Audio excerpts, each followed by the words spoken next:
ఈ టోల్ నుంచి ఎన్నో వేల వెహికల్స్ వెళ్తాయి. గవర్నమెంట్ కి ఆటోమేటిక్ గా ఇన్కమ్ వస్తుంది. మనకు ఇలాంటి ఆప్షన్ ఒకటి ఉండుంటే బాగుండేది. ఆప్షన్ ఉంది బ్రో. నేను చెప్పినట్టు చేస్తే ఈ టోల్ రోడ్ వల్ల ఎంతైతే లాభాన్ని సంపాదిస్తారో దాంట్లో నీకు కూడా షేర్ దొరుకుతుంది. ఊరుకుండు బ్రో, గవర్నమెంట్ వాళ్ళ అర్నింగ్స్ నుంచి మనకెందుకు ఇస్తుంది? దీని గురించే గవర్నమెంట్ మరియు సెబీ కలిసి ఇన్ఫ్రాస్ట్రక్చర్ ఇన్వెస్ట్మెంట్ ట్రస్ట్ ని స్టార్ట్ చేసింది. ఏంటి infrastructure investment trust? Toll road, national హైవేలు, ఎలక్ట్రిసిటీ డిస్ట్రిబ్యూట్ చేసే ఇన్ఫ్రాస్ట్రక్చర్, దీని గురించి గవర్నమెంట్ ఇన్వెస్ట్మెంట్ చేస్తుంది. కానీ గవర్నమెంటే దాన్ని కన్స్ట్రక్ట్ చేసి మెయింటైన్ చేయడం ఇంపాసిబుల్. ప్రైవేట్ కంపెనీకి కాంట్రాక్ట్ ఇస్తుంది. ఇలాంటి కంపెనీలు ఇన్ఫ్రాస్ట్రక్చర్ ఇన్వెస్ట్మెంట్ ట్రస్ట్ ని క్రియేట్ చేసి దాన్ని స్టాక్ మార్కెట్ లో లిస్ట్ చేస్తారు. ఎలా ఇన్వెస్ట్మెంట్ పెట్టాలి? నువ్వు థర్డ్ పార్టీ అప్లికేషన్ నుంచి ఇన్వెస్ట్మెంట్ చేస్తావు కదా, దాంట్లో స్టాక్స్ సెక్షన్ కి వెళ్ళి ఇన్విట్ లేదా ఇన్ఫ్రాస్ట్రక్చర్ ఇన్వెస్ట్మెంట్ ట్రస్ట్ అని టైప్ చేస్తే కొన్ని ఆప్షన్లు కనబడతాయి. దీంట్లో ప్రైవేట్ కంపెనీలు ఉన్నాయి, గవర్నమెంట్ ఇన్విట్లు కూడా ఉన్నాయి. Power grid infrastructure investment trust, highways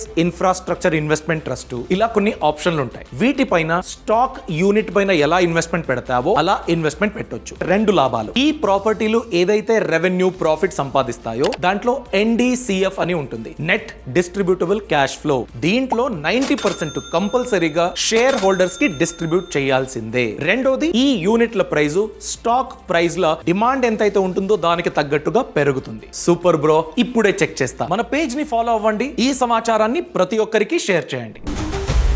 boss వాలా, బీ ద బాస్.